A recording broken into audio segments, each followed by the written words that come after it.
Hola jóvenes, bienvenidos. Este nuevo encuentro es un poco distinto. Vamos a continuar con la asignatura de anatomía microscópica, pero en un capítulo totalmente diferente a lo que veníamos estudiando.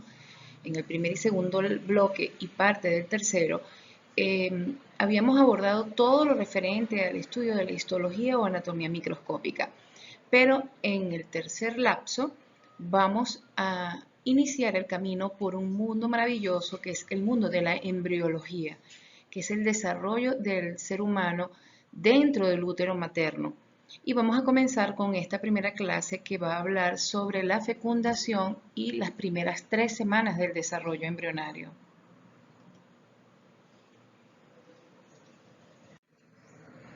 Como objetivo terminal de esta unidad, tal como lo expresa su programa de anatomía microscópica, una vez eh, realizado el estudio de este capítulo, ustedes van a estar en la capacidad de analizar los eventos y consecuencias que ocurren durante la fecundación y los cambios morfofuncionales que experimenta el cigoto desde las primeras semanas hasta finalizada la tercera semana del desarrollo ontogenético humano, enmarcado siempre en un contenido, en un contexto de responsabilidad y ética.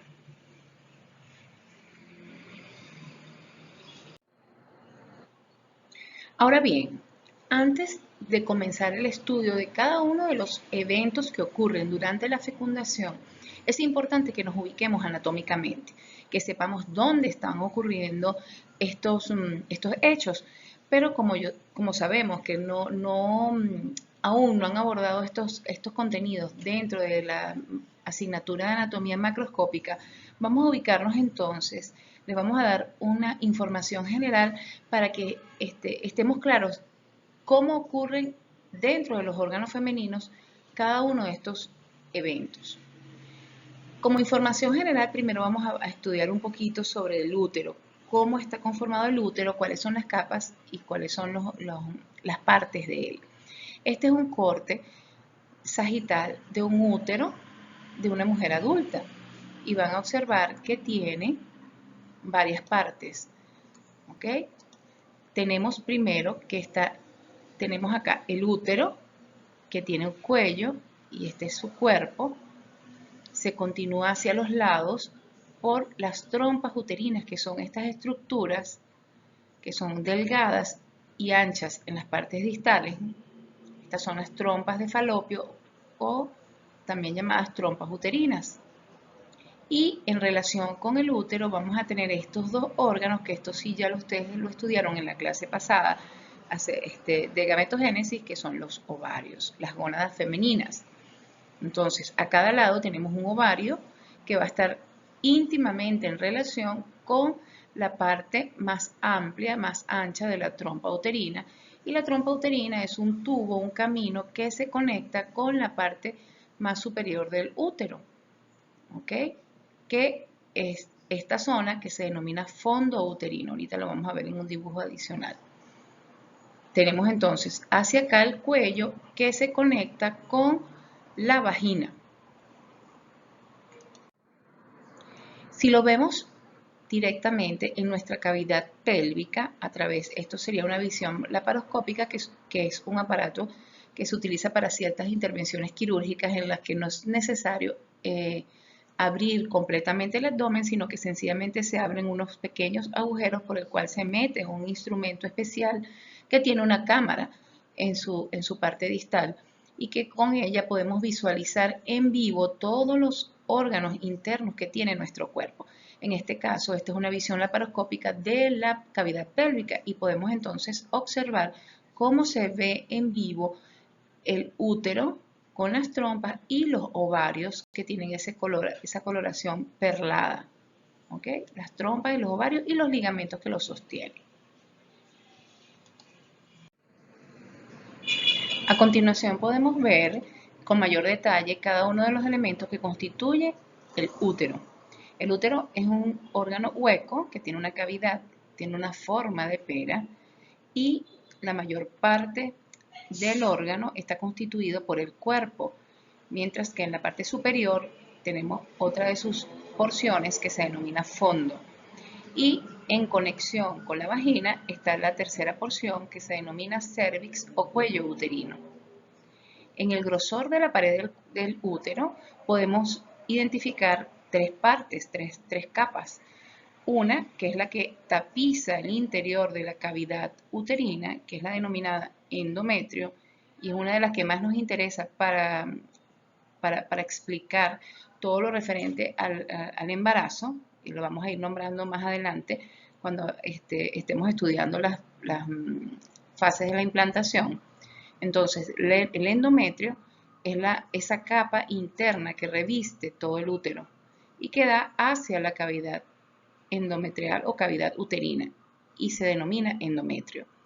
El mayor grosor de la pared está constituida por tejido muscular liso y constituye la capa que se denomina miometrio, mientras que la capa externa periférica es la que se denomina perimetrio, donde en parte de su porción va a estar cubierta por el peritoneo, que es una capa muy delgada que reviste la cavidad abdominal. Pero para lo que nos interesa a nosotros en este semestre, en esta unidad, lo que tenemos que tener claro es las distintas porciones del útero y las capas que constituyen la pared uterina, para que podamos comprender los eventos que ocurren durante dónde ocurre la fecundación, por dónde va recorriendo el cigoto que se forma y dónde finalmente se va a implantar. Estas son las dimensiones de un útero normal, mide aproximadamente 7 centímetros, que muchas personas tienen la falsa concepción de que el útero es sumamente grande porque alberga un feto grande, pero realmente cuando no hay embarazo es bastante pequeño, es más o menos del tamaño del puño de la mujer. Entonces, él tiene la capacidad, sí, ciertamente con el embarazo, de crecer, de elongarse para poder albergar dentro de él al feto. Pero en estado natural, donde no hay embarazo, sus dimensiones son de 7 centímetros aproximadamente por 4 por 2.5. Estas son las dimensiones de un útero no grávido, es decir, que no está durante el embarazo. Como les comentaba en diapositivas previas, el útero tiene en su parte superior, tenemos el fondo, y a los lados del fondo tenemos que se conectan con estos dos tubos que se denominan trompas de falopio o trompas uterinas, que tienen una cavidad interna y en la parte distal se dilata y tiene estas prolongaciones que son las denominadas fimbrias y son las que están más cercanas al ovario. Fíjense que su forma es como cónica, es decir, cerca del útero es más delgado el diámetro de este tubo, mientras que a medida que vamos observando más cercana hacia el extremo que comunica que tiene contacto con el ovario, es mucho más amplio su diámetro. La trompa tiene distintas porciones, tiene una porción intramural, que es la que está dentro de la cavidad uterina, es decir, dentro de la pared uterina. Luego una porción muy delgada en su diámetro, es decir, donde es más, estrecha la trompa, es la porción ísmica. Luego la porción ampular, que es donde se comienza a dilatar. Y finalmente donde se amplía más, que es en la porción infundibular, que termina en estas prolongaciones que se las señalaba previamente, que se denominan fimbrias y son las que se orientan hacia el lado del ovario. En la parte interna, el tejido que reviste todo ese conducto no es liso. Su superficie es bastante irregular y tiene una serie de pliegues que pueden observar ustedes acá en este dibujo esquemático en un corte transversal de la trompa. Observan la capa muscular que constituye la trompa y en la parte interna, que forma parte de la mucosa tubárica o mucosa de la trompa, observen toda esta serie de pliegues que dan hacia la luz de la trompa. Esto permite que haya un aumento en la superficie de contacto y también pues, permite que haya bastante irregularidad en la superficie interna. Esto va a colaborar a que haya más secreción de moco y más movilización de los elementos que están en la parte, en la luz de ese conducto, porque el epitelio que reviste esa zona va a tener cilios y esos cilios son los que van a tener como función la movilización del líquido que existe dentro de ese conducto y va a permitir el empujar el ovocito cuando llega a ese tubo. También va a facilitar el proceso de fecundación y de transporte o traslado del cigoto formado hacia el interior de la cavidad uterina. Todo esto va a ser facilitado por esa superficie irregular que tiene bastantes pliegues y además que tiene en ese epitelio que lo reviste, no solamente va a tener cilios, sino va a tener células que secretan moco y que de una manera pues también brindan nutrición a ese ovocito que va rumbo hacia la cavidad uterina.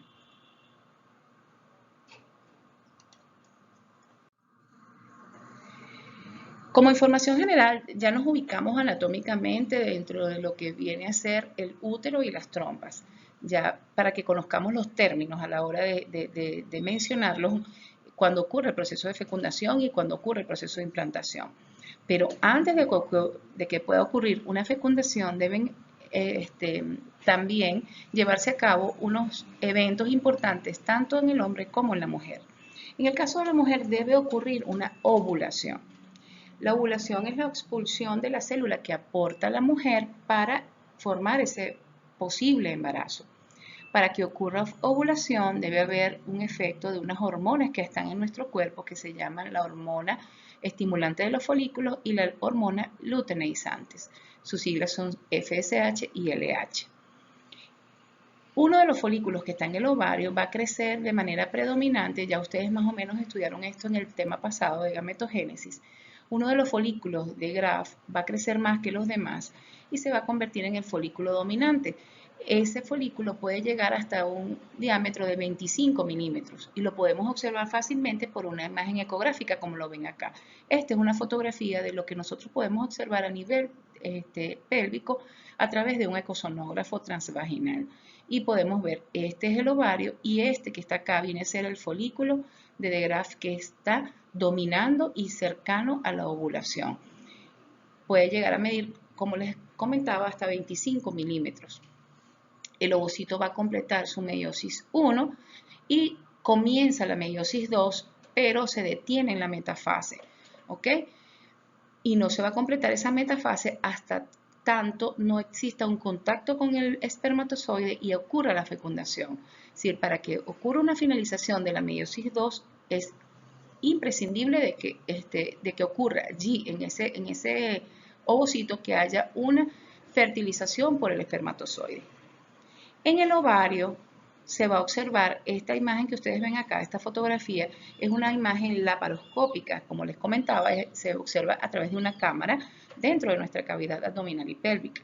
Entonces ustedes ven el ovario perlado y ven esta zona que cambia la superficie y no es más que ese folículo que ha crecido y que se adosa, se pega hacia la superficie y va cambiando las características de la superficie que cubre al ovario y forma este cambio en la superficie se denomina estigma porque ocurre una necrosis en la superficie por compresión de parte del folículo hacia las células que están en la superficie. Esto es importante que ocurra para que pueda desencadenar la ruptura de la superficie del ovario y pueda realizarse la ovulación.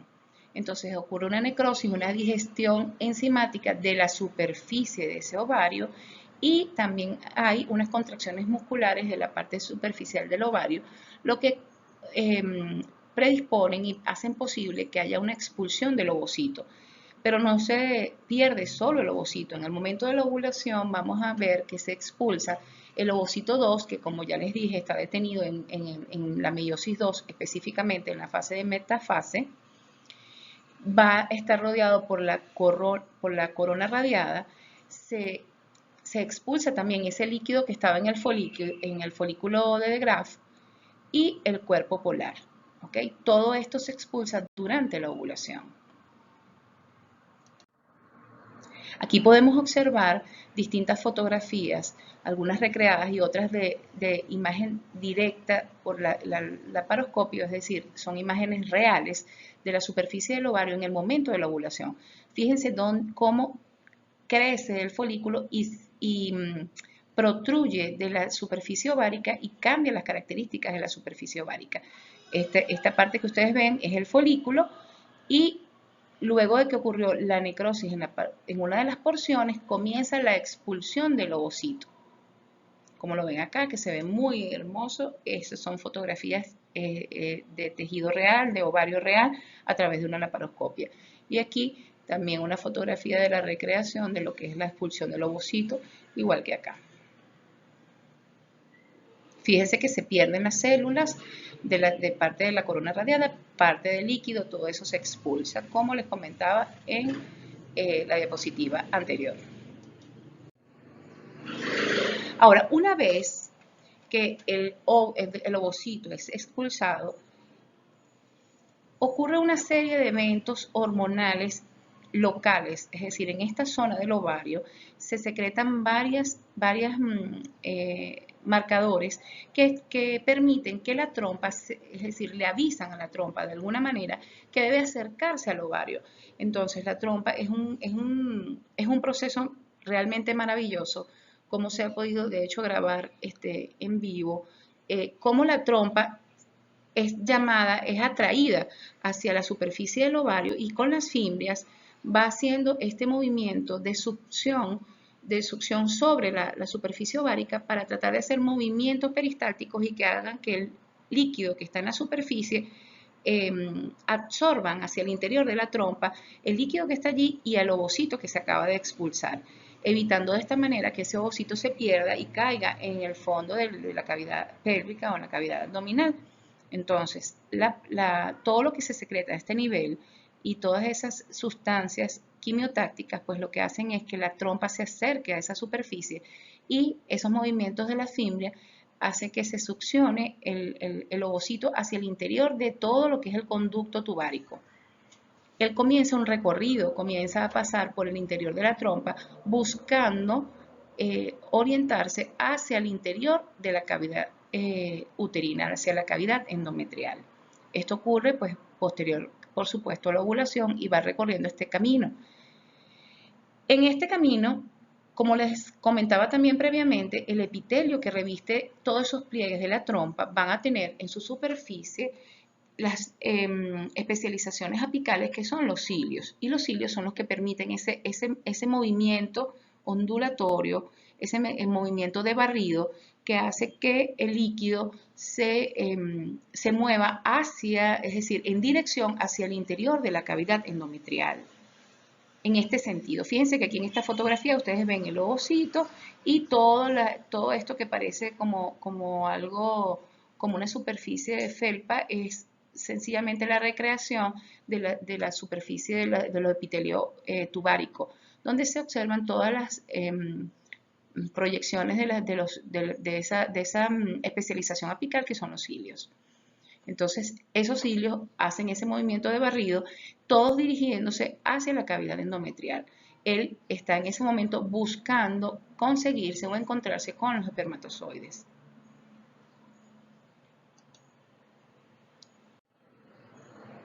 Entonces, eso referente a lo que está ocurriendo en el cuerpo de la mujer.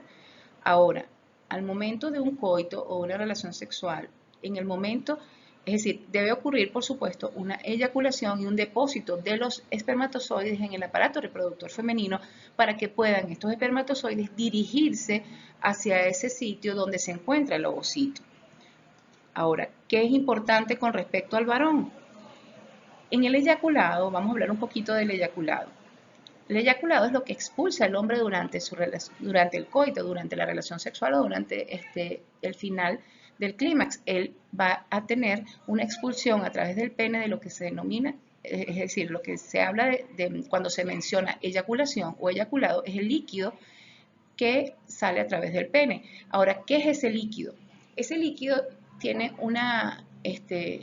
un aproximado, es un volumen aproximado de 3,5 cc y va a tener más de 100 millones de espermatozoides por milímetro cúbico, ¿ok? Pero no es solamente el eyaculado está constituido por espermatozoides, va a tener también dentro de él secreciones de las glándulas anexas del aparato reproductor masculino. Es decir, va a haber producto de la secreción de las glándulas seminales, de las próstatas y de las vulvouretrales, que además de facilitar el transporte de los espermatozoides, le proveen alimento a esos espermatozoides mientras se ubican dentro del aparato reproductor femenino. Entonces, fíjese bien, si estamos hablando de que en una eyaculación el varón expulsa aproximadamente de 3,5 cc y que cada cc va a tener 100 millones, estamos diciendo que en un eyaculado, en una eyaculación, el varón puede depositar en el aparato reproductor femenino más de 300 millones de espermatozoides. Sin embargo, el que va a fecundar el ovocito es uno solo. ¿Cómo se transporta el espermatozoide? Como les comentaba, van a llegar, se van a depositar en el aparato reproductor femenino aproximadamente de 300 a 400 millones de espermatozoides. Ellos van a comenzar el transporte desde la parte distal de la vagina, es decir, la que está cercana al cuello, van a tratar de atravesar el cuello por el conducto que está dentro del cuello, que se llama canal cervical o endocervical, que normalmente está bastante cerrado y que se abre un poco durante la ovulación por las hormonas que se secretan en ese momento y se está preparando, la mujer se está preparando desde todo punto de vista para tener un embarazo.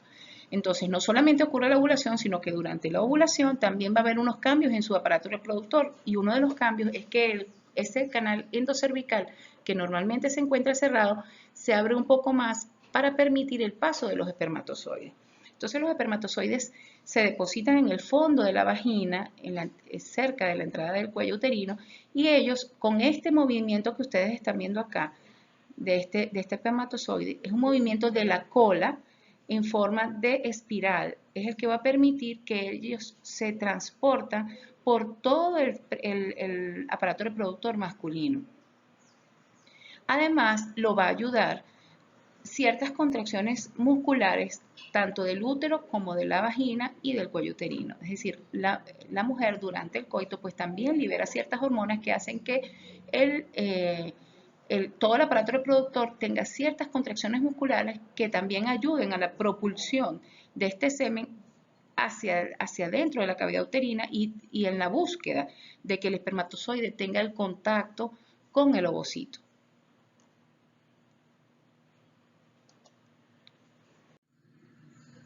Entonces, una vez que ocurre el eyaculado y por el lado de la hembra ocurre la ovulación, están disponibles las dos células que se necesitan para que ocurra un embarazo. Sin embargo, deben existir dos eventos previos para que pueda ocurrir la fecundación.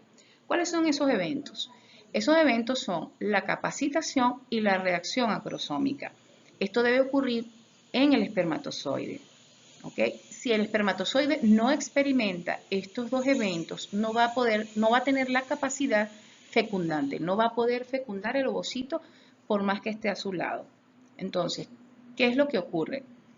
En el caso de la capacitación, este es un periodo de acondicionamiento que va a sufrir el espermatozoide dentro del aparato reproductor femenino, es decir, no lo experimenta dentro del aparato reproductor masculino, sino una vez que son expulsados en el eyaculado, siempre y cuando, por supuesto, estén dentro del aparato reproductor femenino.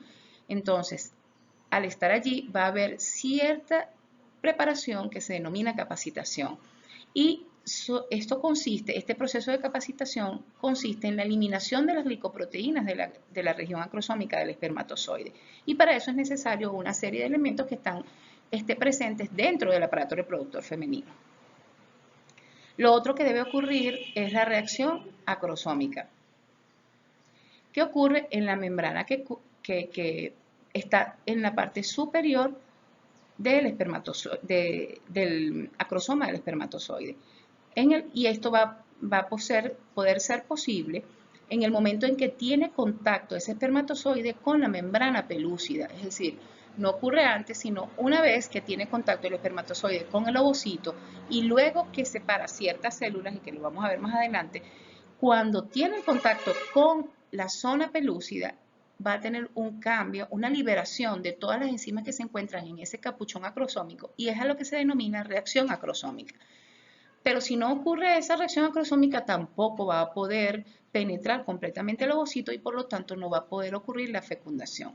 Por lo tanto, tenemos que estar conscientes de que el espermatozoide debe experimentar estas dos reacciones, tanto la capacitación, que es la pérdida de esas glicoproteínas de la región acrosómica y que dura aproximadamente 7 horas, y es todo el tiempo que va a tener este espermatozoide mientras es depositado en el fondo de la vagina hasta que va llegando a tener contacto con el ovocito en la trompa de falopio, y la otra es la reacción acrosómica, que es una vez que ya tiene contacto con ese ovocito.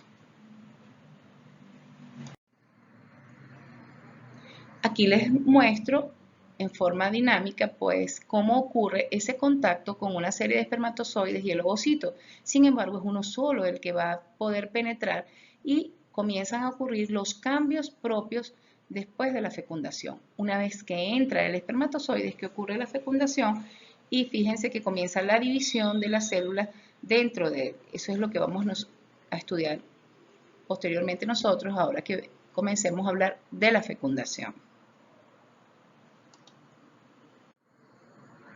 Entonces, ¿qué es la fecundación?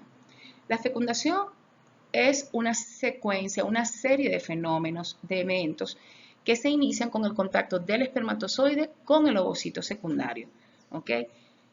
Y termina, es decir, no es algo puntual, es todo un proceso, una serie de eventos que vamos a ir estudiando paulatinamente. Son aproximadamente 5 pasos que ocurren y que duran aproximadamente también 24 horas. Entonces no es algo de segundos, sino que duran varias horas y va a finalizar con la fusión de los núcleos del espermatozoide y de ese ovocito. Y lo más importante es que va a ocurrir una combinación de los cromosomas aportados por el varón con los cromosomas aportados por la mujer. Y es lo que hace posible que el cigoto tenga características de ambos progenitores. Esa fecundación, como les decía, se inicia con ese contacto y finaliza no solo con la combinación, sino con la primera división mitótica del cigoto. Todo ese proceso tiene una duración de 24 horas.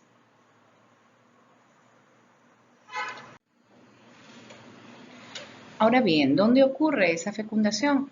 Precisamente por eso era importante conocer cómo está constituido nuestro aparato reproductor femenino. Les hablaba de la trompa, ¿verdad? Y les dije que la trompa tenía varias porciones. Tenía una porción intramural, una porción ístmica, que es la que es más delgada, de un diámetro menor, es decir, más angosta, y tiene una tercera porción que es la ampolla, que es donde comienza a dilatarse el diámetro de esa trompa. Es allí precisamente donde ocurre la fecundación normalmente. Normalmente debe ocurrir en esa zona de la trompa, que es la ampolla. La zona final de la trompa es la zona infundibular, que es esta que está abierta y es la que tiene más cercanía con el ovario. Entonces, el ovocito se expulsa, es succionado para la parte interna de la trompa, atraviesa la zona infundibular, y cuando llega aproximadamente a la ampolla es donde debería tener el contacto con el espermatozoide para que ocurra la fecundación. Es decir, en el tercio distal, tomando en cuenta que la parte más proximal es la que está cercana al útero, es el tercio distal de la trompa. Es aquí donde ocurre normalmente esa fecundación. Ahora, ¿cuáles son las fases de la fecundación? Como les comentaba, son 5 fases. Las vamos a ir estudiando una a una con detenimiento, pero en forma global para que sepamos qué es lo que vamos a ir estudiando. Vamos a ver que tiene la fase 1, que es la penetración de la corona radiada. Es decir, cada una de las fases es más o menos el camino que va recorriendo el espermatozoide hasta que penetra completamente el ovocito, y luego lo que ocurre una vez que él ha penetrado ese ovocito. Pero entonces la fase 1 es el paso donde el espermatozoide atraviesa la corona radiada. Penetración de la corona radiada, luego la penetración de la zona pelúcida. La fase 3 es la fusión de las membranas celulares del espermatozoide con el ovocito. La fase 4 es la formación y fusión de los pronúcleos femeninos y masculinos. Y la fase 5 es la ruptura de las membranas nucleares de esos pronúcleos y la condensación de los cromosomas para dar inicio a lo que sería la primera mitosis de ese cigoto y al intercambio de información genética que lleva cada uno de esos gametos. Entonces, todas estas son las 5 fases de esa fecundación. Comenzamos entonces a ver con mayor detalle cada una de las fases de la fecundación. Vemos la fase 1. La fase 1 es la penetración de la corona radiada. Como les decía y les comentaba, el espermatozoide llega a donde está el ovocito, ayudado por el flujo del líquido que se encuentra dentro de la cavidad endometrial, pero cuando llega a la trompa se ve un poco forzado su trabajo porque los cilios están yendo en contra, es decir, el cilio se está trayendo el ovocito hacia la cavidad endometrial y el espermatozoide debe ir en contra de ese sentido buscando el ovocito. Es por eso que muchísimos de los espermatozoides que son depositados en el eyaculado mueren. Además de que los que tienen anormalidades o los que tienen problemas de motilidad se van quedando en el camino. Algunos se confunden, quedan dentro de los pliegues del cuello, dentro del pliegue de la cavidad endometrial. Otros toman un camino distinto, se van hacia la trompa opuesta donde no hay ovocito. Hasta que por fin es un pequeño grupo el que realmente llega hasta la trompa y el sitio específico donde se encuentra el ovocito. Además de esto, también es importante que sepamos que los gametos tienen una vida media. Es decir, el ovocito, una vez que ocurre la ovulación, puede sobrevivir aproximadamente por 48 horas. Entonces, es ese tiempo donde hay la posibilidad de fertilidad. Y los espermatozoides, a su vez, pues hay unos que son más rápidos, que tienen la posibilidad de llegar más prontamente hacia el ovocito, otros se van quedando en el camino, pero también algunos mueren más rápido y otros, a pesar de ser más lentos, pueden llegar a su destino. Es decir, hay muchos elementos a tomar en consideración con respecto a cuál es el espermatozoide que puede fertilizar y que puede fecundar ese ovocito.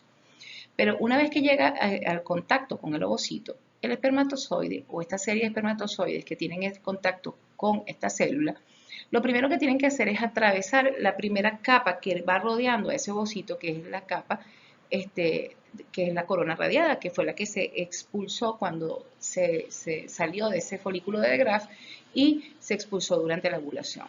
Entonces, para que el espermatozoide pueda separar estas células y encontrarse con la zona pelúcida, que es la siguiente capa que también cubre el ovocito, él debe destruir o abrirse paso a través de esas células. Y para eso es importante la función de la enzima hialuronidasa y el movimiento, por supuesto, de la cola del espermatozoide. Eso es lo que va abriendo el camino para llegar hacia el interior donde se encuentra el ovocito. ¿Okay? Esta enzima, entonces, es fundamental para que el espermatozoide pueda abrirse paso y atravesar esa corona radiada. Uno solo va a fecundar al ovocito, pero todavía a esa altura varios pueden atravesar la corona radiada. Todavía no hay una imposibilidad de que los demás también atraviesen. La fase 2 es la penetración de la zona pelúcida, es decir, una vez que se atravesó, que se abrió paso el espermatozoide a través de las células de la corona radiada, se encuentra con otra capa que va a rodear al ovocito, que es esa zona pelúcida, que ya nosotros la conocemos cuando ustedes estudiaron gametogénesis, esa capa glucoproteica que está cubriendo a todo lo que es el ovocito. Esa capa glicoproteica va a tener en su configuración una serie de proteínas que se llaman ZP, proteínas de la zona pelúcida. Hay la ZP1, ZP2, ZP3. Pero específicamente la ZP3 es la que viene a ser considerada una especie de receptor del ovocito hacia el espermatozoide. Entonces, Lo primero que debe ocurrir en el momento en que el espermatozoide tiene contacto con la zona pelúcida, va a producirse la reacción acrosómica que, recuerden, que era uno de los eventos que debía sufrir el espermatozoide para que pudiera ser fecundante. Es decir, si no ocurre la reacción acrosómica, no va a poder existir un contacto directo del contenido genético que contiene el espermatozoide con el del ovocito. Entonces, ocurre la reacción acrosómica, que es sencillamente una ruptura del acrosoma, van apareciendo unas perforaciones en esa membrana del acrosoma y hay una liberación de las enzimas que se encuentran dentro de ese acrosoma. ¿Cuáles son estas enzimas? La acrosina, las enterasas y la neuraminidasa. Todas estas muy importantes para poder abrirse también paso en esa zona pelúcida. Aquí tenemos cómo el espermatozoide rompe esa parte de esa membrana acrosómica y libera todas esas enzimas que son fundamentales para que ocurra una verdadera penetración del espermatozoide hacia el ovocito. Todavía en ese momento puede haber el contacto de varios espermatozoides con la zona pelúcida. Aquí tenemos, fíjense, una micrografía electrónica de barrido y teñida, pintada, por supuesto, para que se viera más evidentemente lo que es la superficie de la zona pelúcida y el espermatozoide, primero con su acrosoma, luego cómo va perdiendo esta superficie y cómo queda la cabeza del espermatozoide sin la capucha cromosomal.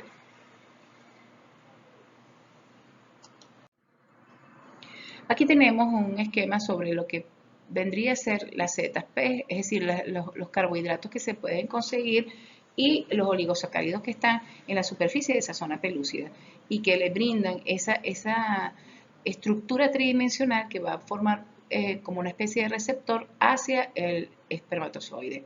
Entonces los oligosacáridos de la ZP3 actúan como receptor específico para ese espermatozoide que está tratando de penetrar al ovocito.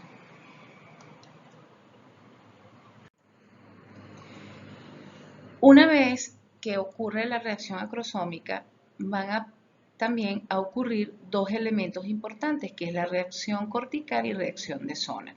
Si la reacción de zona es un cambio de configuración o conformación de la estructura de la zona pelúcida que va a impedir que otros espermatozoides puedan adherirse y puedan penetrar hacia el interior del ovocito. Entonces es aquí donde realmente son estos los elementos que impiden que haya la fecundación por varios espermatozoides y que ocurra solo por uno. Entonces, ¿qué es la reacción cortical? La reacción cortical es la liberación de una serie de gránulos por parte del ovocito. El ovocito del lado citoplasmático del ovocito, es decir, del lado citoplasmático de la membrana plasmática del ovocito, van a haber una serie de gránulos corticales, se denominan así, que tienen ciertas enzimas en su interior y que al momento de liberarse van a cambiar la conformación tridimensional de la estructura de la zona pelúcida. Entonces, la alteración de las propiedades de la zona pelúcida por efecto de la liberación de esas enzimas lisosómicas de los gránulos corticales es lo que ocasiona esa reacción cortical. Es decir, cuando el espermatozoide, una vez sufrida la reacción acrosómica y tiene contacto con las proteínas, con la ZP3 de la superficie de la zona pelúcida, es cuando van a ocurrir dos eventos también que vamos a ver en la siguiente diapositiva. Va a haber una inactivación de los sitios de los receptores específicos y esto es lo que impide la penetración de otro espermatozoide. Aquí vemos también el dibujo esquemático cuando está ocurriendo esto. Entonces, ¿cómo se evita que haya la penetración de varios espermatozoides? ¿Cómo se evita la polispermia? Entonces va a haber primero un bloqueo rápido o temprano que ocurre por despolarización de la membrana del ovocito. Es decir, hay un movimiento de de iones de sodio que hace que se despolarice la superficie de esa zona pelúcida. Además hay un bloqueo que es un poco más tardío, que es más lento, que es la que se ocasiona por la exocitosis de esos gránulos corticales y que es la reacción cortical. Y esa liberación es la que va la que va a permitir el cambio de configuración que viene a ser la reacción de zona y la que por supuesto va a bloquear el paso o el contacto de otros espermatozoides en esa zona pelúcida. Tenemos aquí lo que viene a ser el bloqueo temprano, que es la despolarización que ocurre por una entrada masiva de iones de sodio. Y esto es lo que evita en primeras de cambio, es decir, es el bloqueo temprano que ocurra una polispermia, que polispermia es que haya una fecundación por varios espermatozoides. Entonces, ese bloqueo temprano está condicionado por la despolarización de la superficie y por la entrada de esos iones de sodio. Mientras que el bloqueo secundario es por la reacción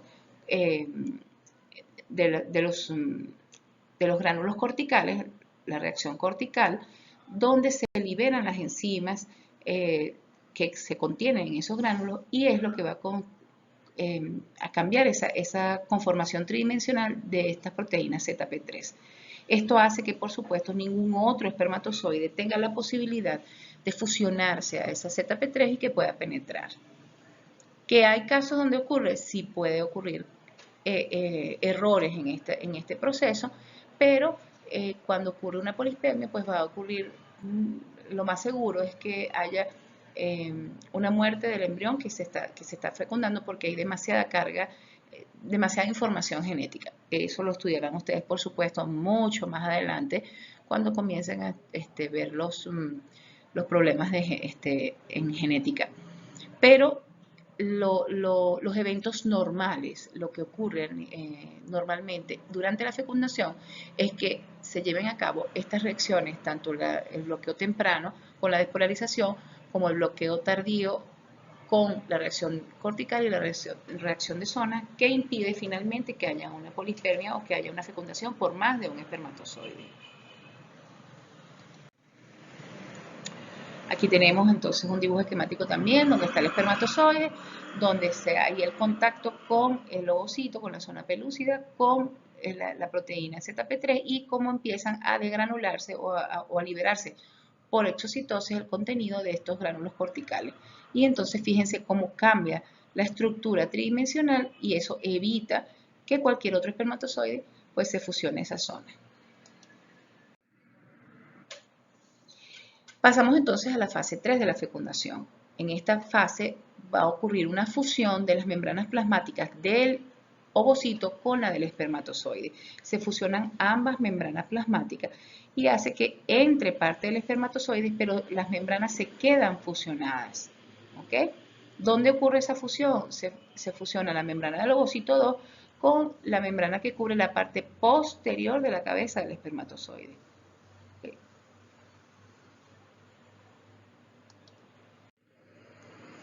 ¿Qué ocurre? Una vez, fíjense, aquí se observa cuando se unen ambas membranas plasmáticas en la parte posterior y penetra hacia el interior del ovocito la información que lleva el espermatozoide. Es decir, la membrana plasmática se queda fusionada con la membrana del ovocito y entra es solo lo que está en el interior del espermatozoide. ¿Okay? Entra la cabeza, todo lo que está en la pieza intermedia con sus mitocondrias y parte pues de la cola. Aquí también un esquema, un dibujo esquemático así como por pasos, va acercándose el espermatozoide con su acrosoma, va teniendo contacto, ocurre la reacción acrosómica y luego la liberación, fíjense, ya cuando hay la penetración del espermatozoide hasta la zona pelúcida, comienza la liberación de los gránulos corticales y el cambio de conformación. Al entrar sodio, pues también entra agua y ocurre la despolarización y la reacción cortical y de zona. También con la penetración de lo que están en la parte interior del espermatozoide.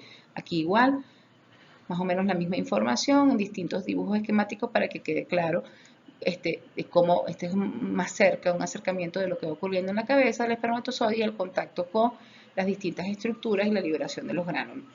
Y finalmente, al finalizar la fase 3, penetran pues el interior de la cabeza, de la zona intermedia y de la cola hacia donde está el ovocito. Pasamos entonces a la fase 4 de la fecundación, donde hay una formación y fusión de los pronúcleos. Primero se forman los pronúcleos masculinos y femeninos, se ensanchan. ¿Okay? Ambos están preparándose para unir información genética. Entonces, el ovocito 2, al momento en el que entra el contenido del espermatozoide hacia el interior, el ovocito 2 reanuda la división meiótica que había quedado estacionada durante la ovulación y termina la meiosis 2. Acuérdense que estaba detenida en metafase 2, entonces es solo si hay fecundación, es decir, solo si hay la penetración de lo que es el interior del espermatozoide hacia el ovocito, es que se va a reanudar esta meiosis. Cuando se termina la meiosis 2, va a quedar el ovocito ya maduro para hacer la fusión con el pronúcleo masculino y se forma el segundo cuerpo polar que queda rechazado hacia la periferia. El núcleo del espermatozoide se hincha y se degenera lo que entró de la cola, ¿ok? Se desprende y se degenera. Queda solo la información que está en la cabeza del espermatozoide ensanchada, preparándose para la fusión con el pronúcleo femenino.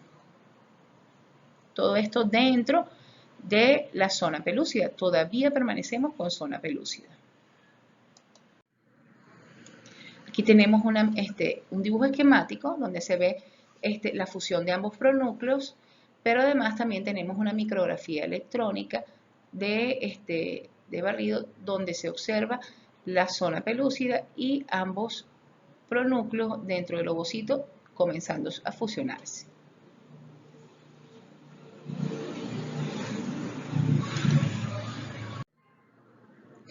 Finalmente entramos en la fase 5 de la fecundación, en la cual ocurre una ruptura de las membranas o las envolturas de los pronúcleos, tanto femeninos como masculinos, y se preparan pues los cromosomas para iniciar la primera división mitótica.